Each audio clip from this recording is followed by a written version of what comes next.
Саламатсыздарбы? Бүгүнкү сабагыбызда иш бөлмөсү жана кеңсе буюмдары жөнүндө сүйлөшөбүз. Ошондой эле этиштин чактарын кайталайбыз жана үйрөнөбүз.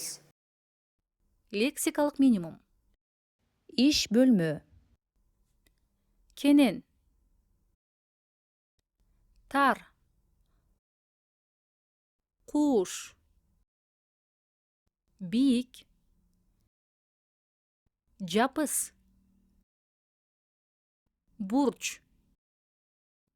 Оң жак. Сол жак.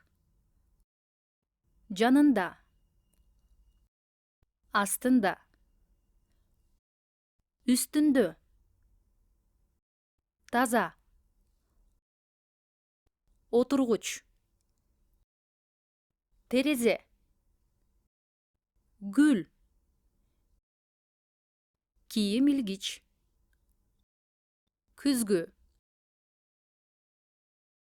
Диалог. Бермет айым, кечээки тапшырмалар аткарылдыбы? Ооба, Кубат Азимович, тапшырмалар аткарылды. Айбек Рысбекович фирма менен келишим түздү. Келишимдин түпнускасын сизге калтырды. Мына алыңыз. Айбек Рысбекович азыр эмне кылып жатат? Чакырып коесузбу? Кубат Азимович, ал азыр бир кардар менен сүйлөшүп жатат. Сүйлөшүү аяктаганда дароо сизге келет. Азыр айтайын. Рахмат, Бермет. Эч нерсе эмес. Айкын өткөн чак. Директор эмне кылды? Директор Берметке суроо берди. Айбек Рысбекович эмне кылды? Айбек Рысбекович келишим түздү. Учур чак. Ып жатат формасы. Айбек Рысбекович азыр эмне кылып жатат? Айбек Рысбекович азыр кардар менен сүйлөшүп жатат. Этиштин чактары. Эмне кылды? Иш бөлмөсүнө кирди. Катчыны чакырды.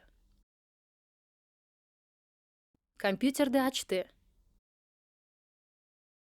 Телефон чалды. Эмне кылып жатат? Отчет жазып жатат.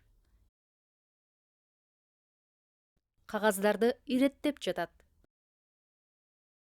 Сүйлөшүп жатат. Кол коюп жатат. Учурчак оң жана терс формада. Биринчи жак. Жекелик сан. Мен жазып жатам. Көптүк сан. Биз жазбай жатабыз. Экинчи жак. Сен жазып жатасың. Силер жазбай жатасыңар. Сиз жазып жатасыз. Сиздер жазбай жатасыздар. Үчүнчү жак. Ал жазып жатат. Алар жазбай жатышат. Текстти угуп, кыймыл-аракетти билдирген сөздөргө көңүл буруңуздар. Мен иш бөлмөмдү жыйнап жатам. Шкафтагы кагаздарды иреттедим, китептерди тиздим. Азыр отургуч, стол, шкафтардын чаңын сүртүп жатам. Эмне кылдым? Кагаздарды иреттедим. Китептерди тиздим. Эмне кылып жатам? Шкафтын чаңын сүртүп жатам. Эмне кылды? Документтерди алып чыкты. Ушуну менен сабагыбыз аяктады. Кийинки сабакта көрүшкөнгө чейин сак саламатта болуңуздар.